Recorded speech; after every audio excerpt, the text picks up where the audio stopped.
Good day, everyone. Today we are going to discuss about the data warehousing presented by the Group 5. Topics discussed by this group is included with basic concepts of data warehousing, the need of data warehousing, data warehouse architecture, independent data mart data warehousing environment, logical data mart and real-time data warehouse architecture, three-layer data architecture, the star schema, fact tables and dimension tables, size of the fact tables, defining the requirements for the data mart by the group 5, which is me, Bangkoyo Irushamidi, Calio Ayan Braille, Leonardo Daniel Kurt, Paler Ken Harold, and Samporna Philip. For the basic concepts of data warehousing, data warehouse, a large collection of business data used to help an organization make decisions. A data warehouse is a large collection of business data used to help an organization make decisions. The concept of data warehouse has existed since the 1980s when it was developed to help transition data from merely powering operations to fueling decision support systems that reveal business intelligence. The large amount of data in data warehouses comes from different places, such as internal applications such as marketing, sales, and finance, customer-facing apps, and external partner systems, among others. Next, some benefits of a data warehouse. First is better data. Adding data sources to a data warehouse enables organizations to ensure that they are collecting consistent and relevant data from that source. They don't need to wonder whether the data will be accessible or inconsistent as it comes into the systems. This ensures that higher data quality and data integrity for sound decision making. The next is the faster decisions. Data in warehouse is in such consistent formats that it is ready to be analyzed. It also provides the analytical power and a more complete data set to base decisions on hard facts. Therefore, decision makers no longer need to rely on hunches, incomplete data, or poor quality data and risk delivering slow and inaccurate results. Next, key characteristics of a data warehousing. Subject-oriented. A data warehouse is subject-oriented since it provides a topic-wise information rather than the overall processes of a business. Next is the integrated. A data warehouse is developed by integrating data from varied sources into a consistent format. The data must be stored in the warehouse in a consistent and universally acceptable manner in terms of naming, format, and coding. This facilitates effective data analysis. The next is non-volatile. Data once entered into a data warehouse must remain unchanged. All data is read-only. Previous data is not erased when current data is entered. This helps you to analyze what was happened and when. The next is time variant. The data stored in a data warehouse is documented with an element of time, either explicitly or implicitly. An example of time variance in data warehouse is exhibited in the primary key, which must have an element of time like the day, week, or month. Next, reminder, data warehouse is not a database. Data warehouse is aggregated, transactional data, transformed and stored for analytical purposes, optimized for aggregation and retrieval of large data sets. Data warehouse store data from multiple databases, which makes it easier to analyze. A data warehouse is an analytical database that layers on the top of transactional databases to allow for analytics. Next, types of data warehouse. Enterprise data warehouse, or EDW. This type of warehouse serves as a key or central database that facilitates decision support services throughout the enterprise. The advantage of this type of warehouse is that it provides access to cross-organizational information, offers a unified approach to a data representation, and allows running complex queries. Next, operational data store, or ODS. This type of data warehouse refreshes in real time. It is often preferred for routine activities like storing employee records. It is required when data warehouse systems do not support reporting needs of the business. Next is the data mart. A data mart is a subset of a data warehouse built to maintain a particular department, region, or business unit. Every department of a business has a central repository or data mart to store data. The data from the data mart is stored in the ODS periodically. The ODS sends the data to the EDW where it is stored and used. Next, data warehousing. Data warehousing integrates data and information collected from various sources into one comprehensive database. For example, a data warehouse might combine customer information from an organization's point of sale systems, its mailing list, website, and comment cards. It might also incorporate confidential information about employees, salary information, etc. And for this topic, that would be all. And the next reporter will continue. Thank you. Thank you for that, Miss Irsha. Today, my topic is about data warehouse architecture. So, what is architecture? Architecture is the act or science of designing. We can define architecture as the way of designing a particular thing. Here in data warehouse architecture, it refers to the design of an organization's data collection and storage framework. Because data needs to be sorted, cleaned, and properly organized to be useful, data warehouse architecture focuses on finding the most efficient method of taking information from a row set and placing it into an easily digestible structure that provides valuable insights. So, when building an organization's data warehouse, there are three main types of architecture considered, each with its own benefits and drawbacks. These approaches are classified by the number of tiers in the architecture. First is single tier data warehouse architecture. It is not a frequently practiced approach. It focuses on creating a compact data set and minimizing the amount of data stored.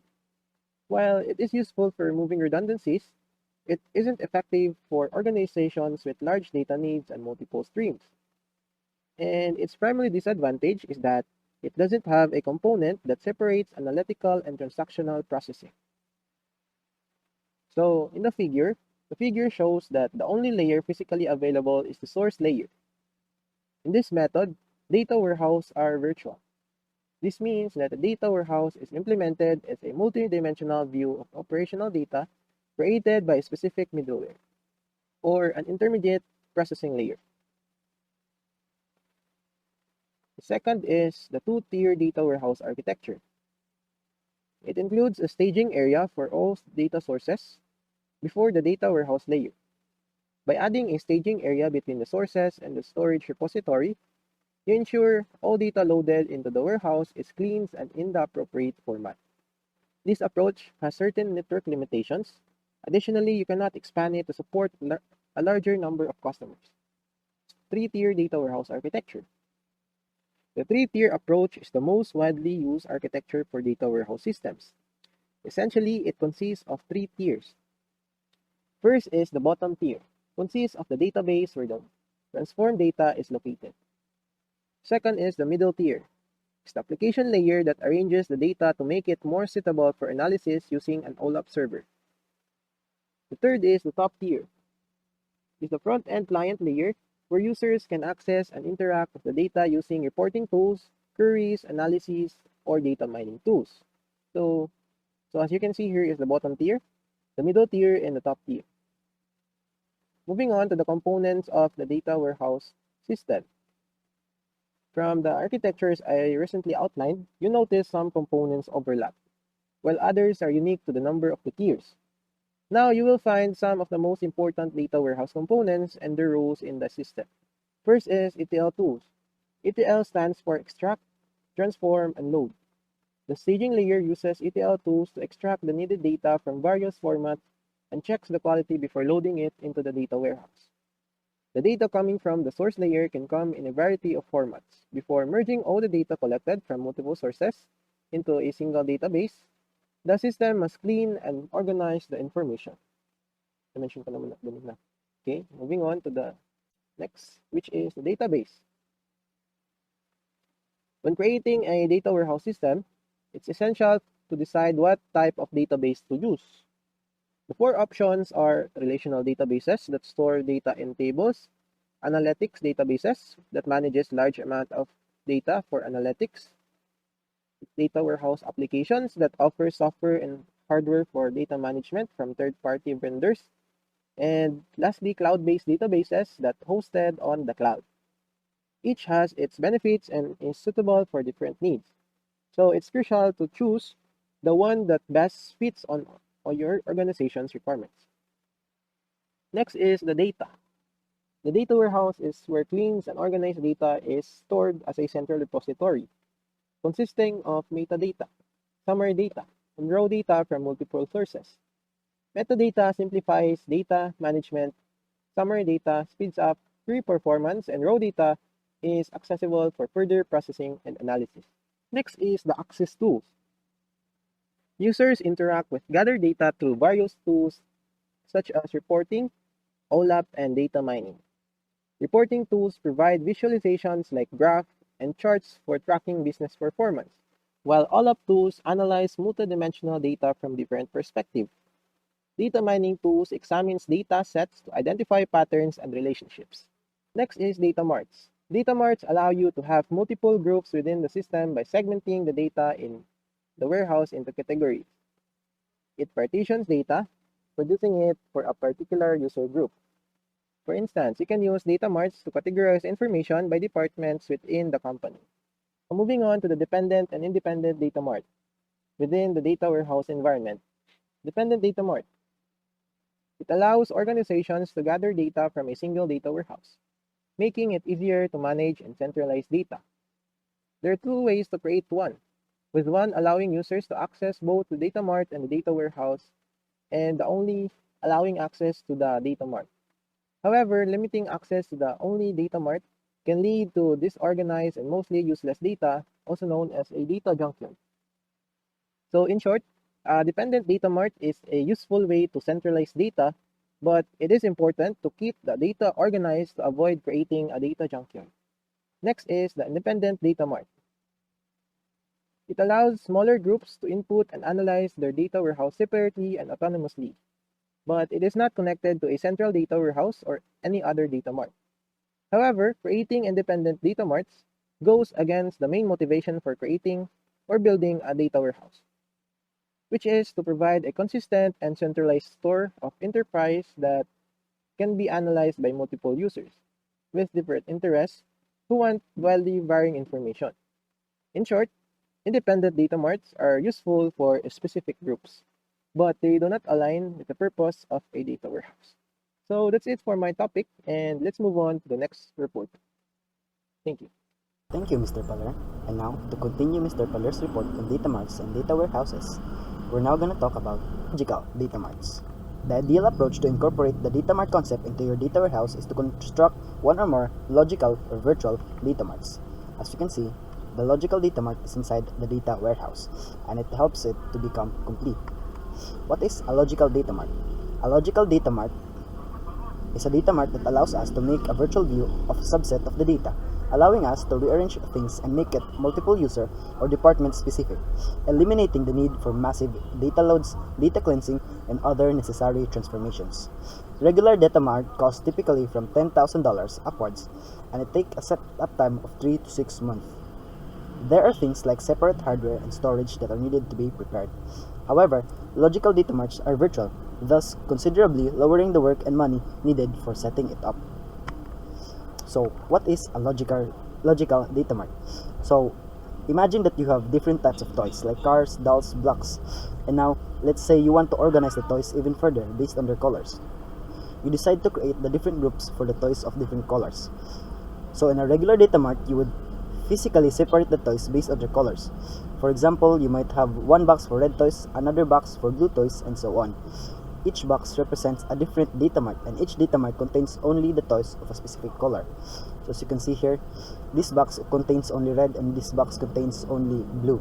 So in a data mart situation, that would also what a data mart contain, and those are the only subset of data. They are physically nakalahi-lahi sila tungod sa hardware o sa pagka-design pod sa data mart. However, in a logical data mart, you don't physically separate them. Instead, you use a special way to organize the information about the toys or the data subsets lugar. You create a list or a catalog that tells which toys belongs to each color. So you can look at the catalog and quickly find which toys are red, blue, or any other color without physically separating them. In simple terms, a regular data mart physically separates the data into different parts, like different boxes for different color of toys. And on the other hand, a logical data mart doesn't physically separate the data, but uses a special list or catalog to help you know which toys belong to which color. So a logical data mart is like having a special list that organizes the data by every way you want them, which is like a regular data mart having a separate boxes for each color of the toys or each type of data. So next, the real-time data warehouse architecture. Real-time data warehousing. So a real-time data warehouse, or RDW, is a data warehousing architecture that enables the collection, integration, and delivery of data in near real-time or real-time.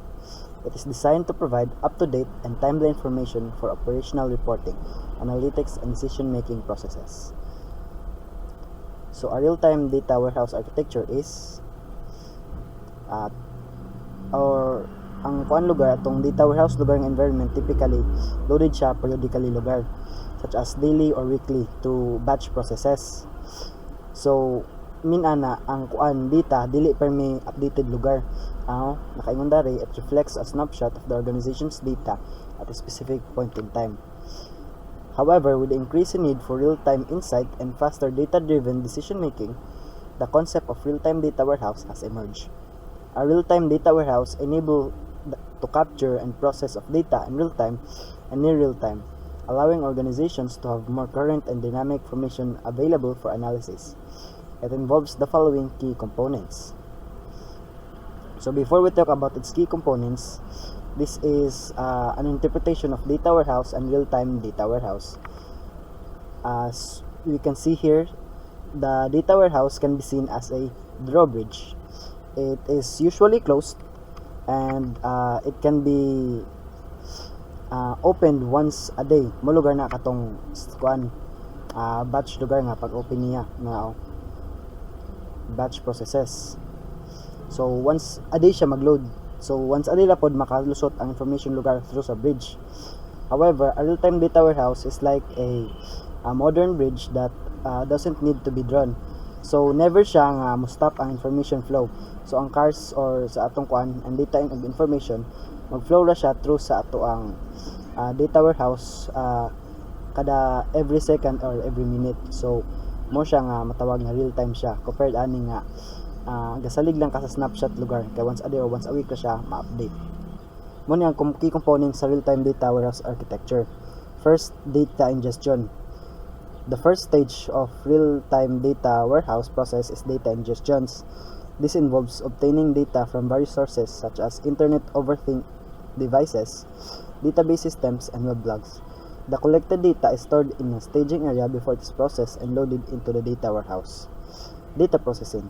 The next step is data processing, which involves transforming raw data into a structured format suitable for analysis. This involves cleaning, transforming, and enriching the data. Data storage. After processing the data, data is stored in a data warehouse. RTWs typically use a columnar data storage architecture, which allows for fast and efficient querying of large amounts of data. And finally, data visualization. The final step is data visualization, which involves presenting the data in a meaningful way for stakeholders. This includes creating charts, graphs, and dashboards to provide real-time insights and analysis. So mo ang benefits sa real-time data warehousing. Timely insights. Organization can access the most current data available, enabling real-time monitoring, analysis, and decision making. So pareha sa ato ang example ganina nga during sa music festival, ma-monitor nila ang tangga kahitabo ug makaliak sila ana. So makatabang ni para sa tanan, especially sa mga dagko nga businesses. Next, operational efficiency. Real-time data integration and reporting help organizations to respond quickly to operational issues customer demands and market trends. Next, improve customer experience. Real-time data enables organizations to deliver personalized and timely experiences to customers, such as real-time recommendations or notifications. And finally, enhance competitiveness. Real-time insights can provide a competitive advantage by enabling organizations to identify and respond to opportunities or threats more rapidly.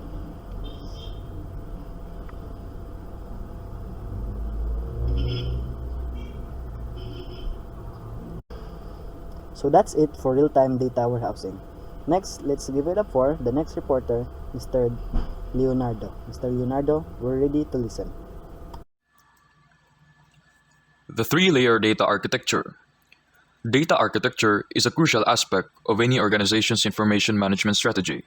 Three-layer data architecture is a widely adopted approach to organizing and managing data effectively. In this presentation, we will explore the three layers of data architecture and their significance. Data source layer. The data source layer is the foundation of the three-layer data architecture. It encompasses all the raw data collected from various sources, such as databases, APIs, files, sensors, and more. The data is often in its original unprocessed format. The primary focus of this layer is to extract and ingest data from different sources, ensuring its quality and reliability. Key activities. Data acquisition, collecting data from internal and external sources.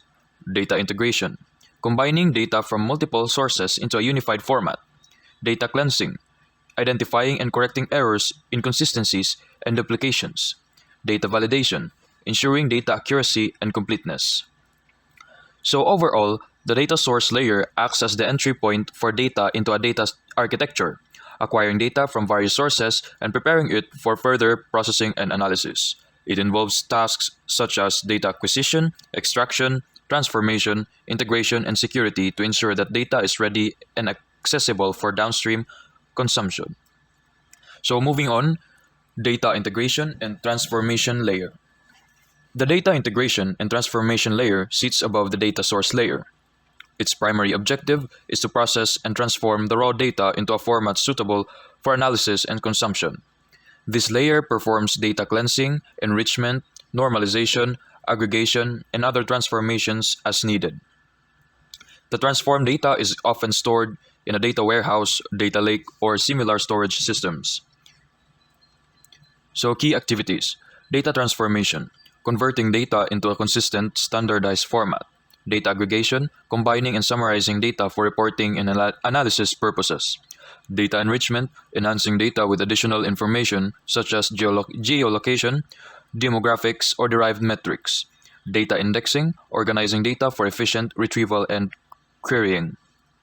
Overall, the data integration and transformation layer plays a vital role in combining, harmonizing, and preparing data from disparate sources to create a unified and consistent dataset. It involves data integration, mapping, transformation, quality assurance, enrichment, and orchestration of the data pipeline.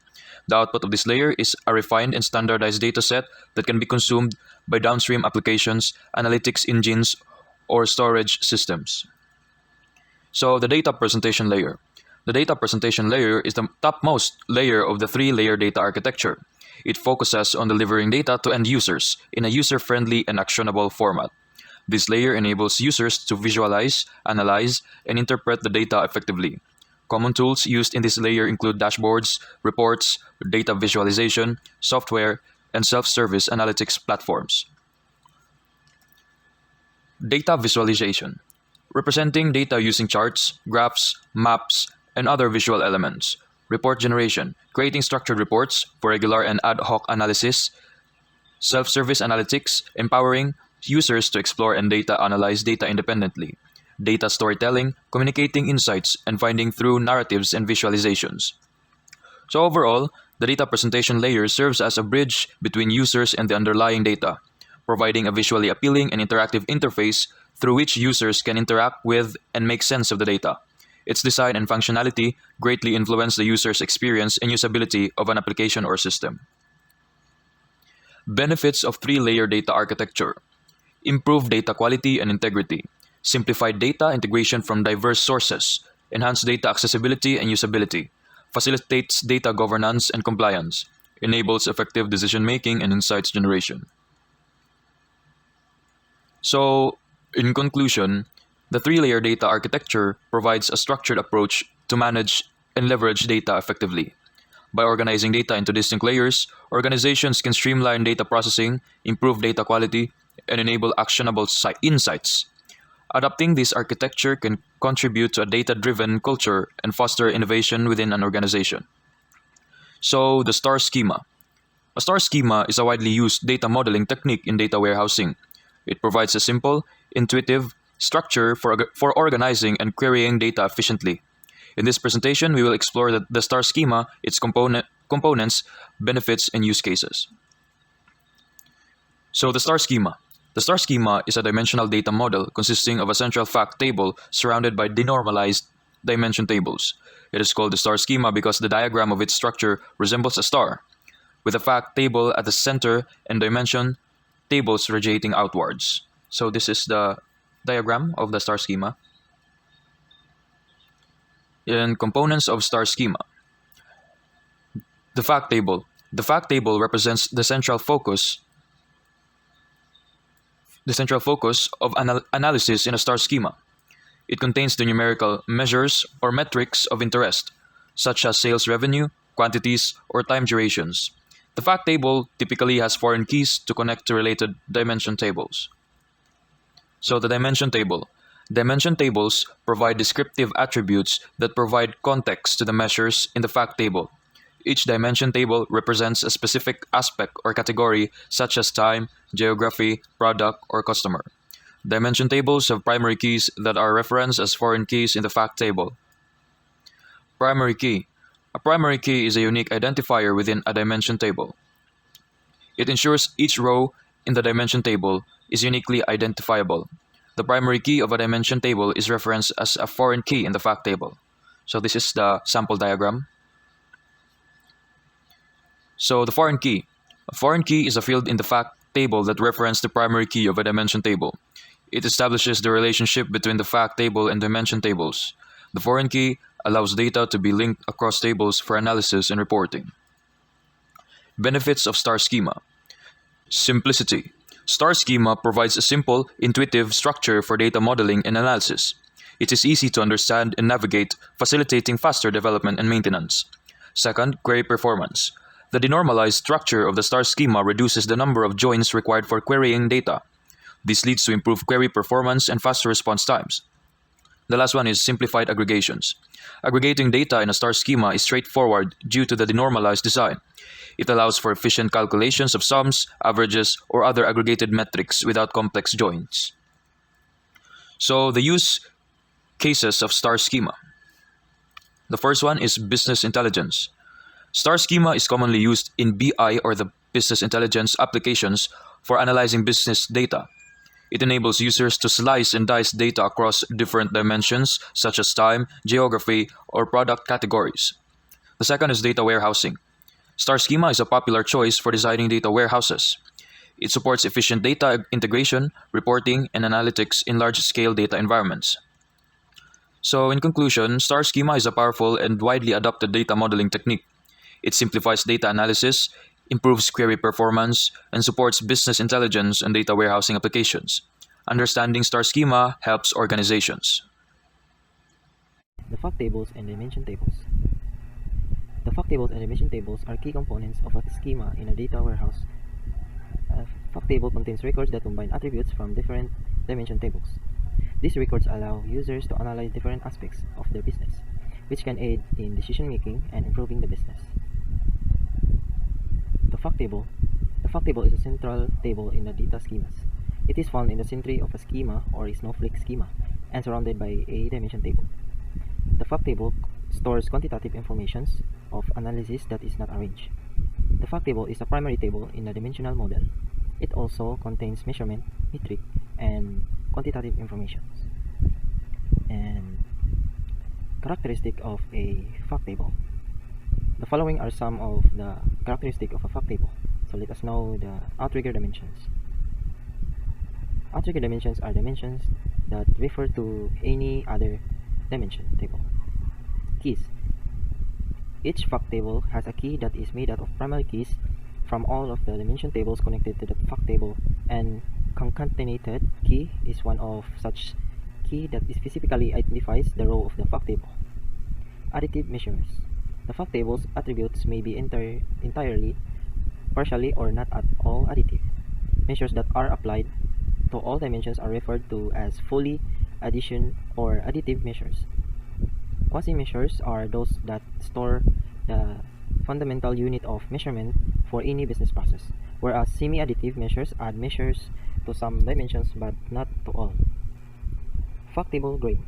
The level of data or depth of information recorded in a fact table is referred to as the table's grain. A successful fact table must be designed at the highest level. Degenerated dimensions. A degenerated dimensions is any dimension or attribute that is available in fact table but cannot be added to or non-additive. Sparse data.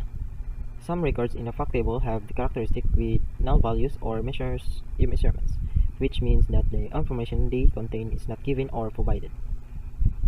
Shrunken roll-up dimensions. The dimensions that are created by subdividing the base dimensions columns and rows are known as shrunken roll-up dimensions.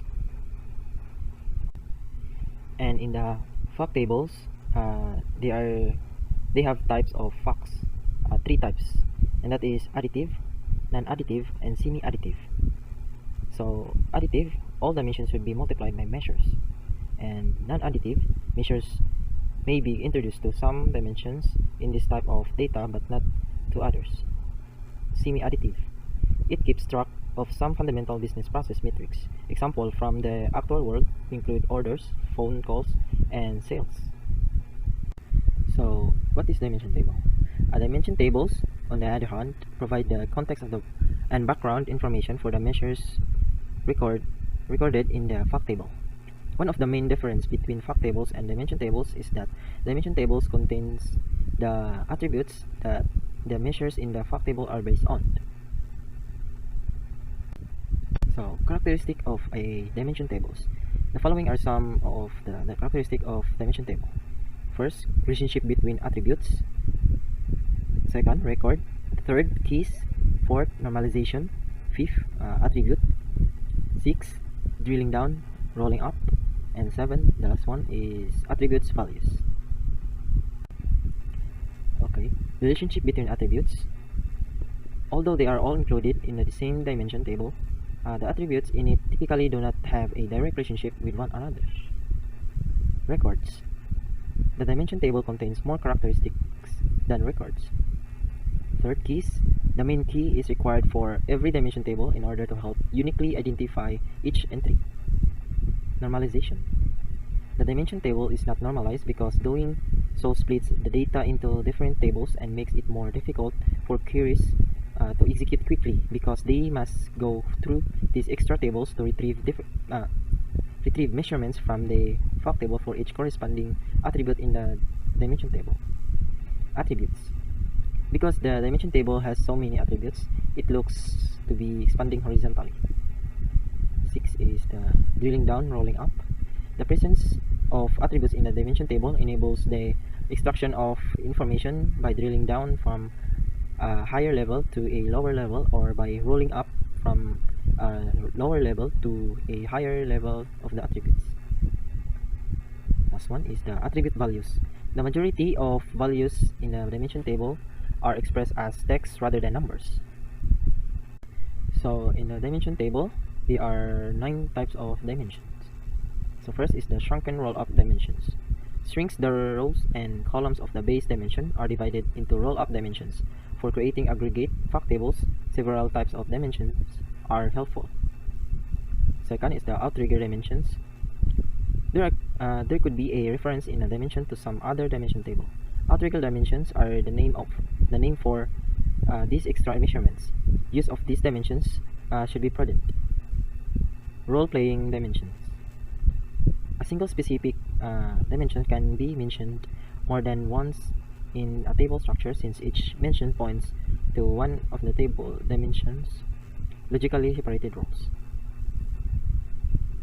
Step dimensions. Every step in sequential operation, such as web page events, often has its own row in a fact table. It indicates where in the entire session the particular step should be used. Degenerated dimensions. Without uncomparable dimensions, a dimension is degenerated.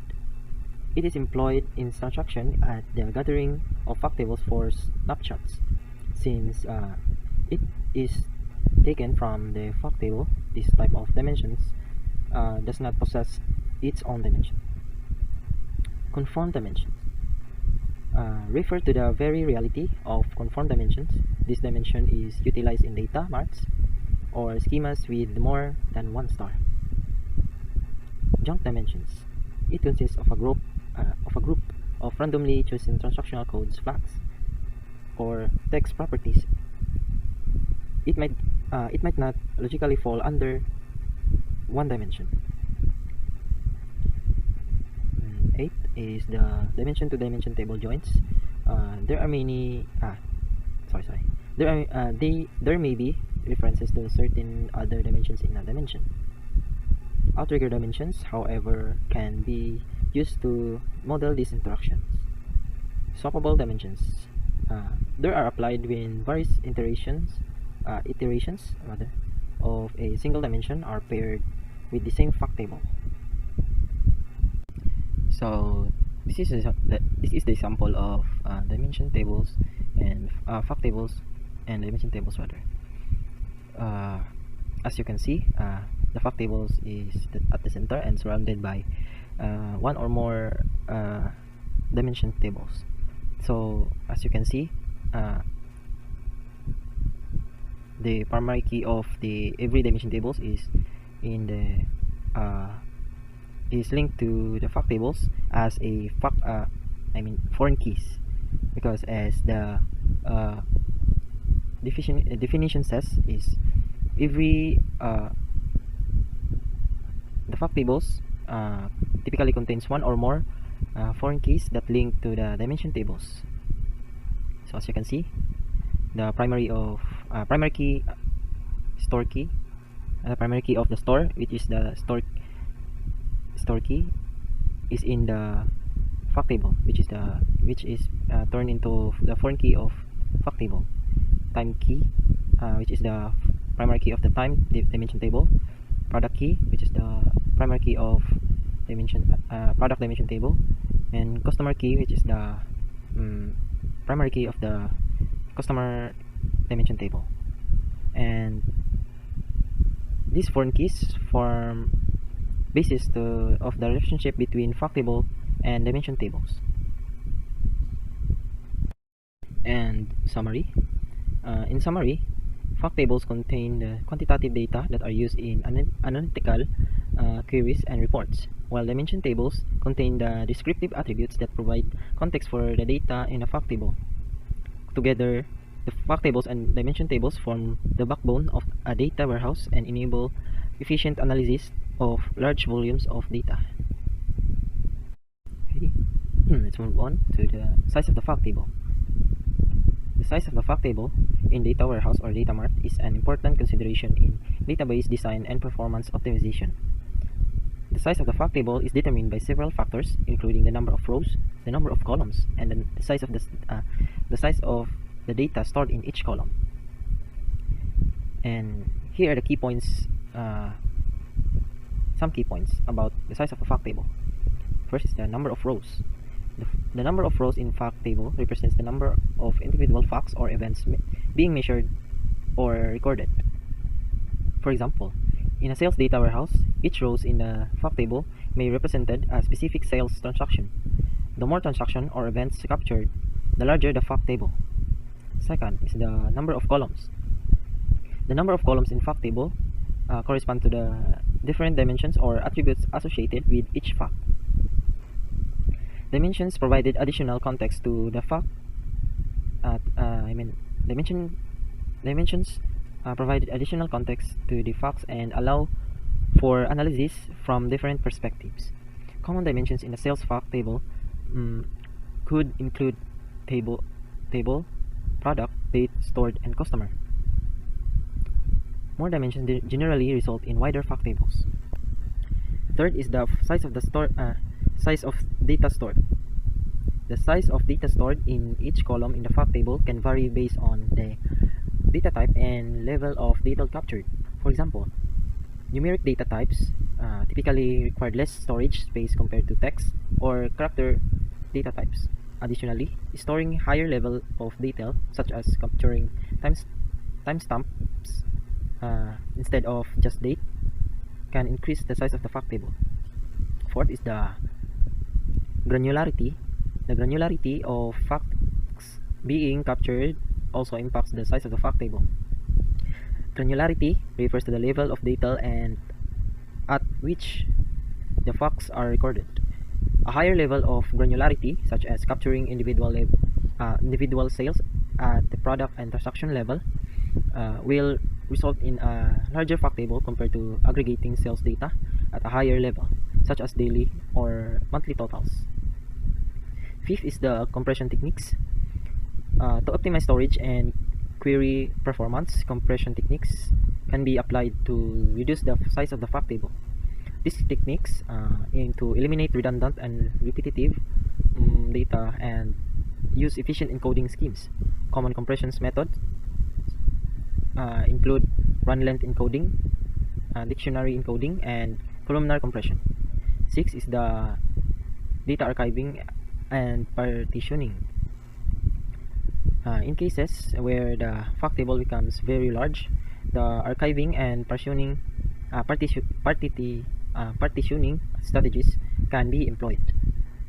Archiving involves moving older or less frequently accessed data to separate storage, reducing the size of the active fact table. Partitioning involves splitting the fact table into smaller, more manageable units based on certain criteria such as date, ranges, or specific dimensions. So, importance of the size of the fact table. It is important to consider the size of the fact table when designing a data warehouse or data mart, as it can impact storage requirements, query performance, and overall system scalability. Understanding the factors influencing the size and implementing appropriate strategies can help optimize the design and performance of the fact table. Okay, I think that's all. Thank you, Mr. Samporna. And now, for the last part, let us talk about defining the requirements for the data mart. So first, define the scope of the data mart. Before jumping to the implementation phase of your enterprise data mart model, it's essential to have a foolproof plan that takes into consideration all the business needs and priorities of all team members and end users. Start by outlining the scope of the project. Highlighting all risks and limitations will help set the right expectation and estimate expenses. You may have to adjust the requirements with respect to the resources, like human, technical, and financial resources, to keep up with the planned completion date. In light of this scope, develop the list of main deliverables and allocate the duties to your team. Next, pay attention to the logical data mart model. A logical data mart model is a theoretical intangible design that organizes data in terms of logical relations, known as entities and attributes. An entity is a data item, whereas the attributes help define exclusivity of an entity. When laying out the data mart architecture, focus on business needs, map resources, data to subject-oriented information in the destination data mart schema. The source data model and end-user requirements are the essential elements used to design the data mart's schema. You may have to modify the physical implementation of the logical data model based on the system parameters, such as the computer size, number of operators, disk storage, network type, and software. Next, identify relevant data. Generally, data elements are identified based on the business requirements. However, you may often have to look beyond the end-user requests and expect upcoming requirements. A good tip is to begin with a business factor relevant to your subject area and critical to your department. For instance, if you're designing a data mart model for your sales and marketing department, key factors might be client, location, product, sales, and promotions. Also consider if you're interested in monthly, daily, or weekly records. Next, generate a list of critical data fields based on the needs put forward by the data mart operators. For instance, some fields of interest in the marketing data mart could be product names, promotion characteristics, areas, and countries. You should also divide the data into numeric metrics called facts and descriptive records called dimensions. Next, narrow down the data sources. Once you've listed all the dimensions and the facts that will make up the data mart, The next step is to identify the sources that will feed the repository. These sources can include databases, Excel files, delimited files, and etc. Next process is to map dimensions to look up tables into your operational system. You may also find out that some of the required data cannot be mapped. This typically occurs when fields in the source system aren't consistent with the required data groups in the data mart. For instance, in a telecom corporation, phone calls can be grouped by area code, but the data mart requires data in terms of postal code. Now, it's difficult to map these dimensions as one area code comprises of many postal codes, and a postal code can include several area codes. In this situation, translating data into a common system format could involve costly processing. Finally, design the star schema. When creating a star schema, it is essential to describe the relationship between the fact and dimension tables. This is done using keys that include single or multiple columns, making the row within a table exclusive. A primary key that includes several columns is also known as a composite or concatenated key. To link the facts and dimensions, it's good to use surrogate keys instead of primary keys of the actual source table. It allows the data mart manager to control keys within the data mart environment, even if the keys change in the operational system. A surrogate key is a system-created series of integers that can be included in the dimension table along with a primary key. It offers more benefits compared to a primary key because of the latter. It's often a lengthy string of characters, whereas a primary key includes integers, so it improves the query response time. And one last thought. Over time, the data volume of your independent data mart is likely to increase. Thus, it's essential to consider the factor of scalability when physically implementing your logical data mart model. To cater to scalability requirements, consider minimizing restriction of factors like hardware size, software capacity, and system bandwidth. Designing a data mart architecture is a complete process that involves several time-consuming steps and, at times, substantial costs. By following these methods, we can reduce the chances of errors, we can speed up the deciding process of making data marts. So that is all, and thank you all for listening for our report.